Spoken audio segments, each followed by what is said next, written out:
Bincang Bersama. Halo Smart Listener, selamat datang di podcast Bincang Bersama. Dan kali ini Tasya Rustama akan temani Anda. Kita akan bincang bersama seorang pebisnis yang mungkin dari Anda tahu produknya dan sering beli, jadi customer setianya begitu ya, atau pernah main ke store-nya, pernah ketemu orangnya gitu kan ya, karena aktivitasnya luar biasa nih. Seorang co-founder of Dore by Letao dan Penguin & Co, Mas Ricky Kono Basmele. Halo Mas Ricky. Halo. Gimana kabarnya? Baik. Super baik. Mengawali hari biasanya dengan apa? Olahraga kah atau main game? Usahakan olahraga. Lagi suka lari soalnya. Lagi suka lari ya? Hobi lari. Oke, paling jauh berapa meter? Berapa meter, berapa kilo? Aku sekarang ngejar 10 kilo. Jadi ikut lomba 10 kilo gitu setiap bulan sih. Wow. Jadi lari ya weekend 15 kilo, 16 kilo gitu. Sehat banget ya. Sehat, lumayan sehat. Kita di Bincang Bersama mau ngobrolin seorang Mas Ricky. Kita mau tahu dulu seorang Mas Ricky tuh dulu kecil tuh seperti apa sih sosoknya? Dulu kecil. Jadi aku itu mungkin backgroundnya sangat unik. Lahirnya mamanya orang Jepang, papanya Arab Surabaya, orang Indonesia turunan Arab. Jadi itu aja mungkin kayak salah satu paling unik.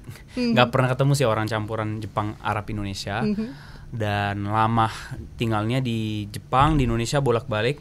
Tapi secara pendidikan itu Japanese education gitu. Jadi selama hidup nggak pernah sekolah di Indonesia. Di Indonesia pun di sekolah Jepang. Jadi mungkin dasar nilai-nilai atau pendidikan itu agak beda sama orang-orang Indonesia ya.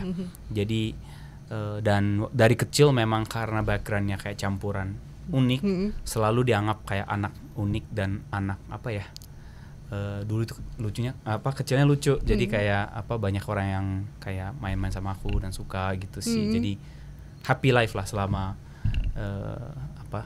puluhan tahun, 20 tahun, 30 tahun. Soalnya mix ya jadinya kan orang unik gitu, jadinya seneng kan sama anak kecil yang blasteran lah gitu. Benar. Kalau di Jepang itu gimana sih anak-anaknya? Apalagi Mas Ricky tinggalnya di sana, lahirnya di sana. Mungkin hokinya dari kecil di sekolah itu orang kayak guru dan lingkungannya itu sangat-sangat suportif kepada keunikan aku gitu. Jadi di sekolah aku di kampung di Jepang itu namanya Nagano. Tahun 98 ada Olimpiade musim dingin di sana. Nah pada saat itu aku di sana juga nonton Olimpiade. Jadi waktu itu satu sekolah, satu kelas itu benar-benar kayak ini ada yang campuran, mari kita belajar dari dia gitu. Jadi aku selalu kayak menjadi pimpinan di grup, di kelas atau dan lumayan didukung sama gurunya. Jadi ada kelas tentang belajar tentang Indonesia, tentang international studies gitu-gituan. Zaman dulu memang di sekolah Jepang itu jarang ada, tapi gurunya bikin kayak khusus gitu buat kita. Jadi aku kayak berasa hoki banget dikasih selalu kayak panggung lah gitu dengan cara positif gitu. Tapi tentunya ada juga kayak berantem sama teman, mereka bilang lu orang asing lah apalah gitu. Ya, ada tapi sama mamanya selalu dikasih tahu kayak kalau anyone bully you, kalau mereka lebih tua atau seumuran, kalau lebih tua boleh berantem, tapi kalau lebih muda harus ajarin mereka. Jadi nggak boleh berantem gitu. Pernah berantem sih, tapi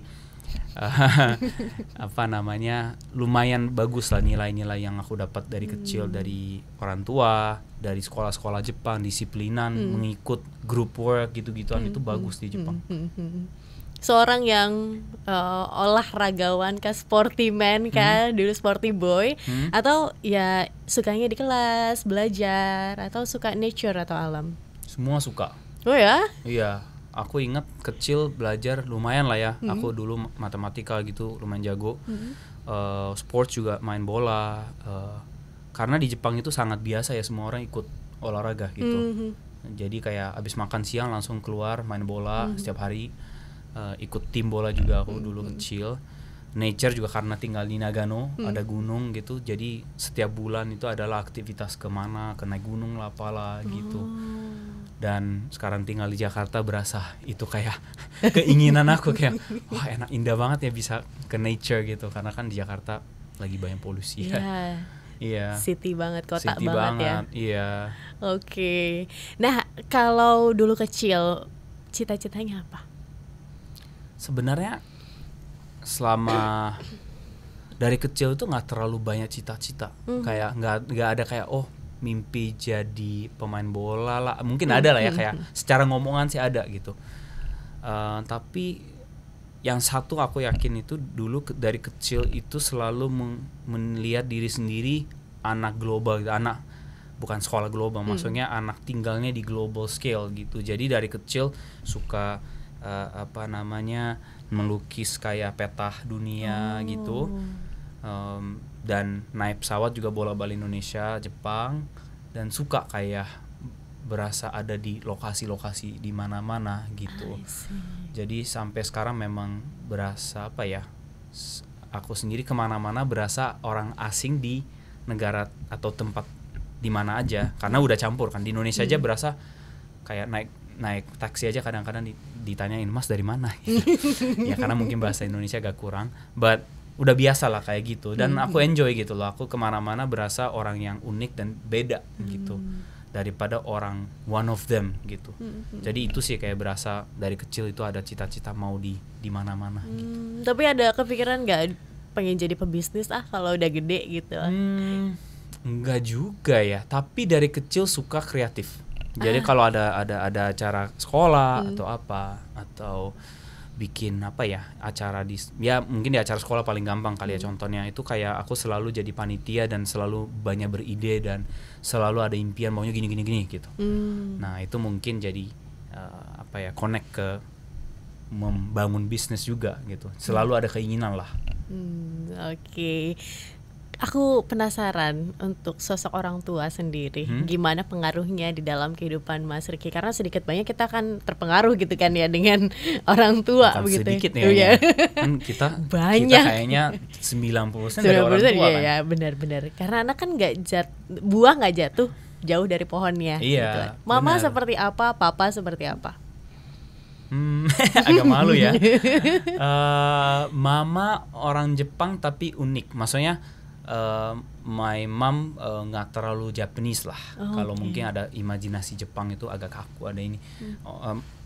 Mama aku juga dulu kuliah di Amerika, jadi orangnya suka internasional gitu kan, dan nggak konvensional lah pemikirannya. Dan memang keluarga mama juga selalu, kakek nenek juga selalu orang lumayan open. Jadi itu yang mungkin membangun di aku kayak terbuka dan bebas lah secara konsep. Tapi ada akarnya gitu. Ada akar nilai-nilai itu selalu ada. Jadi kayak bagus itu apa, jangan ini, kayak dari kecil aku lumayan memberanikan diri ngerjakan sesuatu, tapi selalu ada akarnya gitu loh. Jadi nggak nakal tapi lucu-lucuan doang gitu. Nakalnya bukan kayak gila-gilaan gitu. Selalu ada. Apalagi nama aku kayak tulisan bahasa Jepangnya Riki. Ki itu dari pohon jenisnya gede. Jadi impiannya, doanya dari orang tua aku itu adalah satu strong, ri itu dari kata kuat strong, ki itu pohon, jadi pohon yang ada akar yang kuat gitu. Mungkin aku berasa juga sampai titik sekarang sesuatu yang gak berasa benar di hati aku nggak mau kerjain. Gitu. Ada tantangan di bisnis atau apapun nggak pernah, kalau aku nggak mau gitu. Mungkin contoh anehnya, mungkin uniknya itu aku nggak pernah rokok selama hidup. Oh ya. Pernah. Biasanya kan ya rokok biasa lah ya. Iya, bener. Ikut teman bener. apa. Bahkan nggak keren gitu katanya kalau nggak ngerokok. Iya, tapi nggak tahu kenapa nggak pernah penasaran dan nggak pernah ikut-ikutan. Jadi selalu karena ada keinginan sendiri. Seringkali bahasanya. Untungnya mungkin ibu aku ajarin aku kayak you have your own way, nggak apa-apa gitu. Dan didukung gitu. Itu mungkin dari ibunya sih selalu. Jadi nilai-nilai yang ibu ajarin aku itu gak sadar ya waktu kecil ya, tapi berasa sekarang jadi orang tua berasa banyak hal yang aku belajar ya dari mama ya gitu. Ada juga kayak dikasih kasih kebebasan tapi kasih percobaan gitu. Jadi waktu kecil katanya, ini aku baru dikasih tahu sih, kayak pakai sepatu aja mama aku itu kayak pakai sendiri gitu. Jadi nggak dibantu terus lah intinya. Gitu, itu bagus. Jadi ada mandirinya, kepedeannya itu membangun dari kecil seperti gitu sih. Oke, sosok mama kuat banget ya. Iya benar. Kalau nilai-nilai hampir kayak nilai yang kuat di diri sendiri itu dari mamanya sih banyak. Kalau papa seperti apa papa? Papa tentunya papa aku itu pebisnis, sangat successful juga, sangat-sangat aku respect dalam konteks bisnis. Dan mungkin ada masa-masa jarang ketemu lah karena bolak-balik bapak bolak-balik. Cuman aku masih kadang-kadang meditasi mikir tentang masa-masa kayak kebahagiaan waktu kecil itu selalu ada titik aku sama papa jalan-jalan di mana gitu. Kayak misalkan pertama kali nonton film itu aku ingat Jurassic Park berdua sama papa gitu di Semarang. Kayak ada masa-masa penting aku ingat sama papa gitu. Jadi mungkin itu jadi kayak apa ya, core memory penting buat aku sebagai jadi bokap juga sekarang. Jadi bapak juga, aku selalu mengusahakan aku apply ke anaknya. Dan papa juga sama, mungkin kebebasan di dalam hidup aku itu selalu didukung sama papa juga gitu. Jadi ya kamu cowok terserah deh gitu. Jadi itu yang bikin aku kayak lumayan mandiri dan ada trust di diri sendiri gitu. Itu juga selalu papa mendukung aku. Dan papa itu nggak pernah kasih lihat susahnya bisnis atau susahnya hidup ke keluarga. Itu yang menurut aku hebat sekali ya gitu. Itu luar biasa. Jadi dari kecil aku nggak, padahal aku yakin dulu itu banyak susah duit lah, susah apa pasti ada gitu, tapi nggak pernah lihat itu selama hidup. Jadi kelihatannya papa itu kayak orangnya ya santai, oke gitu. Dan mungkin aku orangnya sangat extrovert, suka connect ke orang, itu dari papanya sih. Iya, selalu belajar connect ke acara lah, wedding lah, apalah, pokoknya selalu datang connect ke orang gitu. Itu banyak belajar dari bapaknya juga. Karena pebisnis ya, butuh networking tentu saja kan. Apalagi istri aku juga bilang kayak ternyata banyak mirip. Aku sendiri banyak banget mirip sama orang tuanya katanya. Aku sendiri kan nggak sadar, tapi aku percaya itu benar. Hampir semua orang gitu kali.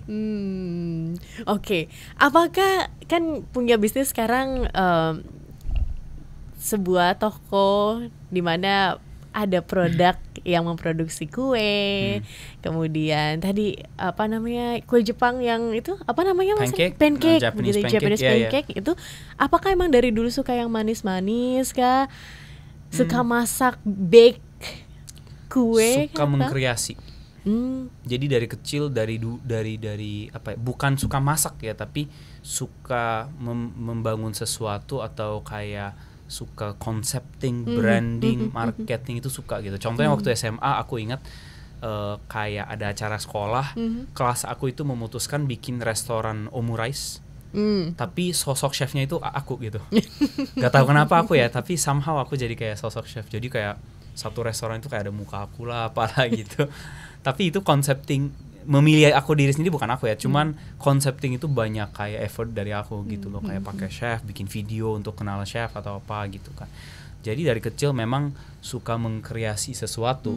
Kalau kenapa makanan sebenarnya kebetulan karena awal mula energi dan passion aku memulai bisnis sekarang ini adalah tadinya aku mau bikin oleh-oleh Indonesia.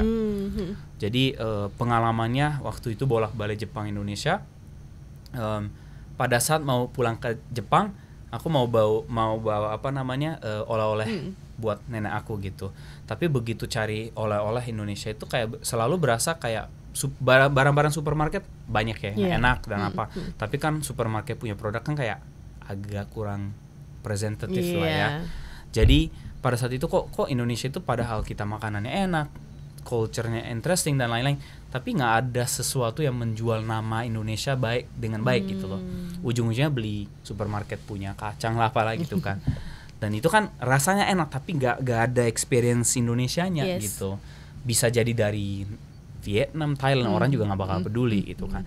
Jadi itulah sebuah ide di awal, gimana bikin Indonesia punya oleh-oleh gitu. Nah jadi karena oleh-oleh itu di Jepang itu terkenalnya makanan, ya mungkin di Indonesia juga sama lah, kita ke Bandung, kita kemana kan beli bapia lah, kue apalah gitu kan, makanan kan, karena konsumsi udah beres gitu kan. Jadi itulah kayak sebuah ide di awal bisnis. Nah kebetulan aku kenal sama perusahaan Jepang yang bikin itu, mereka yang bantuin aku bikin bisnis di Indonesia. Jadi itu mereka memang di bidang bisnis kue oleh-oleh di Jepang, mereka terbesar di Jepang sebenarnya. So itu sih kenapa makanan. Tapi tentunya aku suka makan juga gitu. Dan kebetulan lucunya kalau ngomong kue cheesecake itu paling waktu kecil aku suka. Jadi aku waktu kecil nggak terlalu suka kue kayak cake gitu, cream gitu. Tapi selalu somehow suka cheesecake. Jadi kita pada saat membangun merek Dore juga, Dore ini memang kita kerja sama brand namanya Letao dari Jepang. Letao paling terkenal itu cheesecake. Jadi pertama kali kita coba cheesecake kita dari Jepang, itu kayak benar-benar rasa kayak shocking gitu, gitu kan. Wah gila, memang ada seenak gini ya gitu kan. Jadi itu mungkin connection lah. Dulu suka cheesecake, sekarang mulai cheesecake-nya juga dari awal bisnisnya cheesecake. Sampai sekarang memang banyak sesuatu yang connect ke history atau story diri sendiri ke bisnis aku sendiri juga. Tapi emang udah mempersiapkan diri jadi pebisnis kah dari sekolah atau kuliahnya apa? Kuliahnya nggak bener sih. Kuliahnya belajar hubungan internasional. HI. Iya, HI. Aku dikasih kesempatan belajar di Australia waktu itu di Sydney. Dulu karena mungkin yang tadi aku bilang suka membayangin diri sendiri di dalam konteks internasional, makanya belajar international study, tapi lebih fokus ke bisnis memang. Jadi international business, gimana trading, apalah gitulah belajarnya. Tapi mungkin satu pengalaman itu waktu itu mungkin yang paling mendekati konsep bisnis atau pengusaha itu adalah waktu 2011 ada tsunami di Jepang. Iya, tsunami. Aku karena half Japanese, mamanya Jepang. Pada saat itu aku kayak benar-benar emotionally berasa kayak ini aku harus do something gitu. Dan itu that energy itu benar-benar mendorongkan aku ikut charity, dan charity di kuliah aku itu dimulai oleh komunitas pengusaha di universitasnya. Jadi waktu itu benar-benar aku ikut Entrepreneur Society untuk kegiatan itu aja. Dan waktu itu seminggu kita dapat 200 jutaan. Wow. Lumayan kan? Anak kuliah cuma minta duit aja. Kayak benar-benar kayak setiap orang minta duit gitu. Tapi pengalaman itu sangat-sangat kayak deep in my heart gitu. Ketika aku perlu minta sama orang itu jadi nggak malu. Iya. Kan biasanya minta duit, tapi kalau ngomong donasi kan gampang gitu. Bukan buat aku loh. Minta duit buat donasi loh gitu. Jadi aku mikir juga kan cara gimana, kayak cara menawarkannya lah, apalah. Dan pada saat itu mendekati ulang tahun aku juga, jadi aku minta orang donasi kayak gift ulang tahun lah gitu. Aku sendiri juga mungkin sumbang 15-20 juta kali waktu itu. Dan itu kayak mungkin pengalaman terdekat kepada bisnis atau entrepreneurship di kuliah. Di kuliah, bukan belajarnya sebenarnya. Gitu. Tapi sedikit banyak mempengaruhi nggak sih sudut pandang Mas Riki sendiri di dalam bisnis sekarang yang digeluti? Apanya? Maksudnya pendidikannya? Pendidikannya yes and no, karena aku juga melihat orang memulai bisnis belum tentu ada pengalaman di business school. Apalagi zaman aku ya. Mungkin zaman sekarang biasa lah, kayak ada kursus bisnis apa gitu kan. Tapi zaman aku kayak entrepreneurship itu nggak terlalu banyak lah, nggak terlalu kayak populer lah. Iya. Punya bisnis Omiyage Group. Semuanya itu tergabung dalam satu grup Omiyage. Iya, Omiyage. Omiyage Group. Beda ya pelafalannya. Omiyage itu artinya oleh-oleh. Oh gitu. Jadi kita namanya grup oleh-oleh gitu. Bahasa Jepang. Omiyage Group. Ya. Nah, ketika awal-awal membangun bisnis ini, gimana tantangannya? Apa yang dihadapi?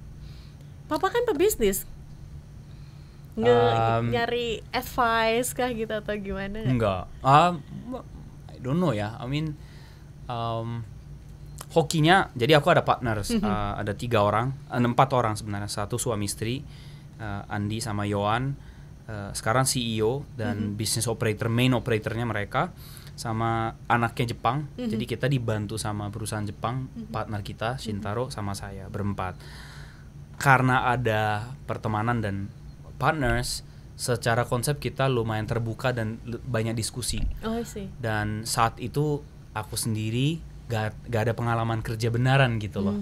Jadi sebenarnya ya hoki banget dapat partner dan selalu dibantu dan selalu ada sedikit like mentor lah di dalam bisnis.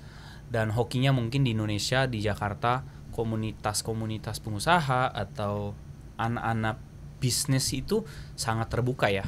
Jadi kalau kita benar-benar mau terjun ke dunia entrepreneurship, kalau angkat tangan perlu bantuan ABCD, banyak orang bantu gitu. Jadi cari supplier lah, cari logistik lah, cari apalah. Apalagi sekarang lebih aktif lagi. Zaman aku mulai itu kayak belum ada nih kayak community atau Instagram page gitu kan, belum ada. Tapi sekarang banyak sekali kayak community. Jadi if I would start off again, karena sekarang udah banyak channel aku, tapi kalau aku mulai sekarang karena aku memang orangnya suka orang, paling gampang cara belajar itu tinggal cari orang aja udah gitu. Cari orang bukan staff ya, tapi kayak teman-teman yang udah berbisnis, networking, tanya aja caranya gimana sih gitu. Agak cheating sih, tapi kayak ya why not gitu kan, namanya bisnis kan whatever it takes. Jadi aku juga ada satu saat bisnis aku benar-benar kayak belum tentu bisa bertahan gitu. Secara keuangan rugi. Saat itu kayak benar-benar kayak desperate, setiap hari kerja sampai malam-malam gitu. Itu kayak udah whatever it takes aja dah. Nggak ada kayak malu, nggak ada apa, kayak udah hajar aja gitu. Wow, berarti ada unsur hoki juga di sana ya? Oh banyak sekali. Kalau ngomong ini hoki, kan nggak bisa dikalkulasiin Mas Ricky, namanya hoki atau keberuntungan. Bisnis semua nggak bisa dikalkulasi. Semua bisnis itu kan ada masa-masanya, ada hokinya. Ada sekarang contohnya memang ekonomi susah. Belum tentu bisnis yang aku mulai dan konsep aku dan kerjain semua selevel yang zaman dulu, copy paste, sekarang belum tentu sukses. Iya kan. Iya, jadi apa ya bahasanya ya, kita tetap bisa belajar dan bisa usahakan semaksimal mungkin untuk menaikkan kemungkinan kita bisa sukses. Tapi itu pun belum tentu bisa sukses, karena banyak orang untungnya itu gara-gara momentum, momen juga. Ya kayak teknologi IT business startup sebelum COVID masih oke-oke, 2 tahun yang lalu tech bubble udah gone. Sekarang mungkin do the same thing belum tentu untung kan. Bener. So teori is one thing, tapi action is another thing gitu. Tadi di offer gitu ya, kita sempat ngobrol seputar sebenarnya ini juga banyak ada pengaruh dari keberuntungan itu sendiri. Kalau dalam sudut pandang seorang Mas Ricky, keberuntungan itu gimana sih? Seperti apa sih? Jadi aku percaya ya hoki atau beruntungan itu ada cara kita ada daya tariknya juga. Jadi ada orang somehow sering hoki, ada juga orang sering kejadiannya sial lah gitu kan. Dan saya ada beberapa teman saya juga, lingkungan saya, keluarga saya juga, ada orang yang selalu melihat yang jelek, ada juga selalu lihatnya bagus gitu. Apa yang kita terjadi kan tergantung kacamata kita gitu kan. Kalau kacamatanya selalu bisa melihat hoki, tentunya orang lebih fokus kepada hoki. Apa yang kita fokus kan kita bakal dapat kan. Kalau kita selalu berasa misalkan ini udah mau hujan nih gitu, kalau ngomongannya wah hujan lagi, itu kan kayak udah melihat negatifnya gitu. Tapi kalau hujan ya tinggal cari aja, kayak mau chill di rumah, minum kopi, lagi hujan-hujan enak, lagi santai kan, you can always think about positive side of things gitu kan. Dan itu harus dilatih menurut aku. Dan aku belajar dari seminar dan lain-lain, aku ikutan seminar. Ini bukan masalah positif, ini masalah intelligence choice. Anda di dalam hidup maunya banyak sial atau banyak hoki? Tentunya banyak hoki kan. Tapi banyak orang gak tahu cara melihat hoki itu gimana. Dan itu intelligent choice, arti kata kita harus pintar-pintar belajar gimana fokus kepada hoki atau positif di dalam hidup gitu. Optimisme, tapi itu juga pilihan kan. ah, Memang ada kalau secara realitanya banyak orang hoki gak itu kayak nggak mungkin semua adil. Karena lahir aja ada orang yang ada duit, ada yang nggak ada duit, yeah. ada orang yang di Palestina, siapa tahu besoknya tiba-tiba kena apa gitu kan. Jadi kita nggak bisa bilang semuanya adil, dan tentunya enggak. Tapi pilihan itu tergantung kita kan. Tergantung kita. Ketika ada sialnya pun, kalau melihat itu sial nggak ada berguna, dan itu gone, udah sial benaran gitu. Tapi kalau terjadi sialnya pun, kalau kita berasa, oh ini saya bisa belajar di kejadian ini, dan itu kan jadi learning process kan. Itu kan jadi hoki gitu loh. Yeah. Jadi itu sih aku berasa selama 10-15 tahun kali ya, mungkin pas kuliah kebetulan aku ada beberapa komunitas atau beberapa buku yang aku baca mengajari aku, lu itu harus fokus kepada positif lo gitu. Jadi itu latih terus lama-lama bener aku berasa aku menerima hoki lebih banyak daripada orang lain gitu. Bener, kayak no joke, banyak sekali gitu. Wow. Tiba-tiba dapat penawaran inilah, dapat ini dikasih gratis lah, dapat apa, banyak sekali kayak gitu. Ini juga value yang diterapkan di dalam Mas Ricky menjalani bisnis sekarang kah? Iya.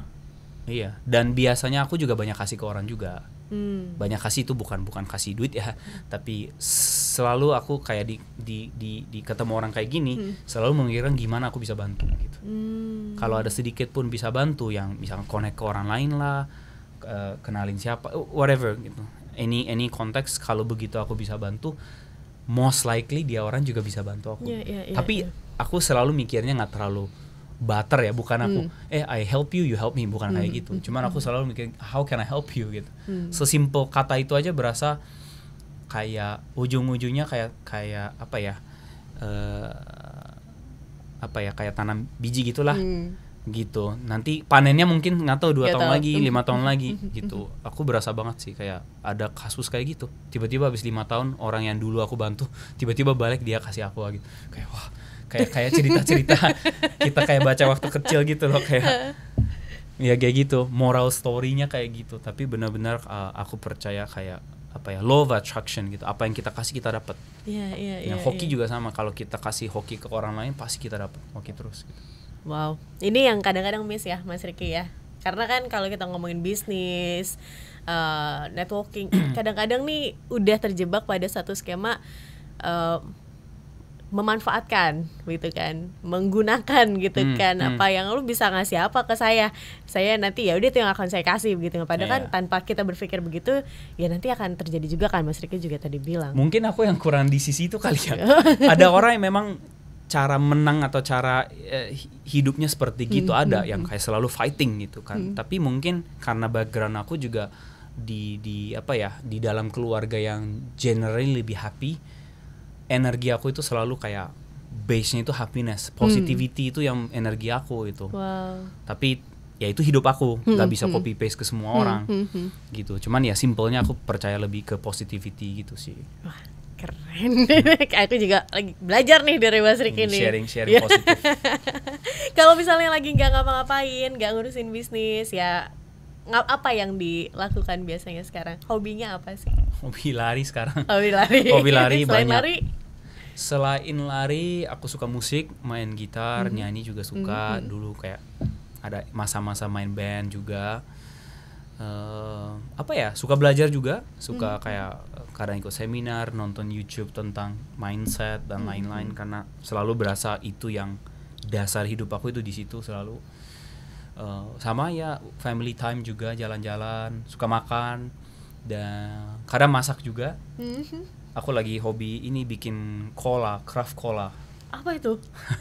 Jadi ada kayak Coca-Cola tapi homemade gitu. Oh. Jadi aku lagi mau bikin brand sendiri. Wow. Udah bikin sih di Instagram dan lain-lain. Jadi harapannya bikin Indonesian cola buat ekspor gitu. Wow.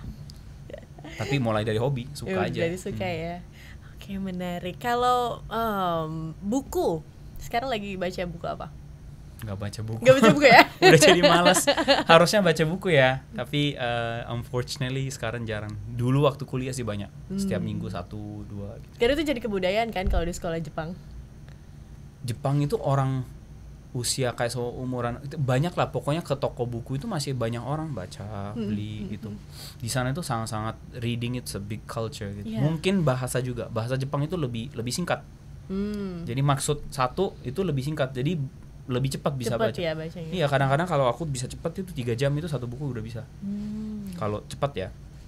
Kalau alfabet kan lama. Iya, benar. Gitu. Oke, ini pertanyaan apa ya? Mungkin perlu difikirkan, apa fun fact unik dari seorang Ricky? Fun fact. Yes, yang mungkin selain tadi ya karena kan blasterannya nih lumayan jauh nih kan Jepang, terus juga Arab, Surabaya kan lumayan jauh nih kan. Selain itu nggak boleh. Apa fun fact yang lain? Apa ya? Ada fun fact apa ya? Ya satu agak malu tapi mungkin yang aku tadi share. Aku dulu zaman SMA main band. Aku dulu emo, jadi rambutnya kayak panjang gitu. Rambutnya pink juga. Wow. Pakai celana merah gitu. Iya, baju hitam merah gitu. Ada masa-masanya kayak gitu. Oh ya. Iya. Lihat Facebook, wah malu sih. Oh, masih ada ya kalau mau lihat Mas Ricky masa itu. Jangan dulu. Tapi bangga. Oke. Karena pernah ada di posisi itu. Iya. Sampai sekarang sebenarnya ini lucunya, kemarin contohnya konser Linkin Park, aku mulai mosh pit. Tahu mosh pit nggak? Memang kayak gitu. Moshing gitu. Aku melihat kayak orang-orang kayak nyanyi tapi kurang ini ya, energinya kurang gitu kan. Jadi aku agak kesel gitu. Akhirnya aku gitu ya, kayak mulai mosh pit. Banyak orang ikut. Aku bangga sekali sih. Istri aku aja kaget kayak pertama kali lihat kayak aku kayak agak crazy gitu. Jadi secara business world mungkin kelihatannya pakai jaket kayak rapi gitu kan feel-nya, tapi sebenarnya aku kayak kalau ngomong musik bisa jadi salah satu orang paling gila di satu konser gitu. The real extrovert ya. Real extrovert dan nggak tahu musik suka gitu. Jadi benar-benar kayak bikin apa ya, energi aku itu benar-benar high itu di musik-musik kayak metal gitu. Wow. Iya. Oke, pertanyaan terakhir sebelum kita tutup, apa harapan atau cita-cita goals Mas Ricky ke depannya? Harapan ke diri sendiri. Diri sendiri. Oh, diri sendiri, bukan bisnis boleh, silakan. Harapan mungkin dari dulu salah satu sebuah ide Omiyage Group ini kan, kalau aku pribadi energinya banyak di konsep mau bikin oleh-oleh Indonesia. Sekarang Cola juga lagi mau mencoba lah ya, my personal hobby project. Aku mau bikin sebuah brand yang merepresentasikan nama Indonesia, karena mungkin background aku Jepang Indonesia, ada pandangan, ada view dari luar negeri dan lain-lain. Indonesia itu sangat-sangat underappreciated gitu, apalagi dari orang kitanya sendiri gitu.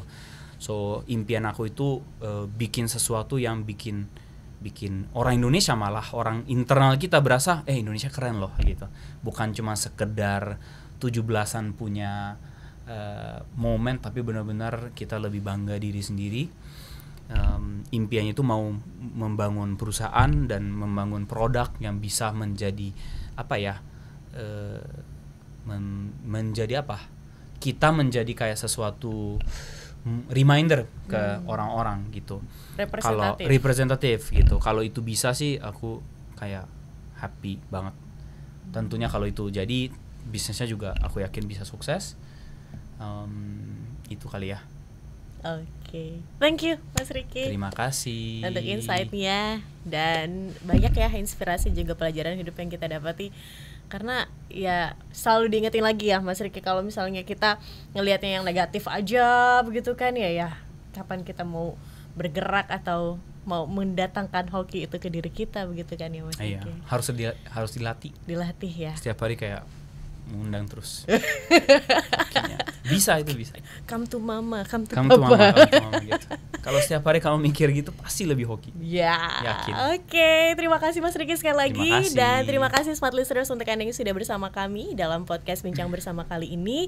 Dan itu dia perbincangan saya Tasya Rustama bersama dengan Mas Riki Kono Basmele, co-founder of Dore by Letao and Pancake & Co yang tadi sudah bersama kami. Pastikan Anda dengarkan episode lainnya dan kami pamit undur diri. Akhir kata saya Tasya Rustama, Mas Riki. Kami pamit dan sampai jumpa.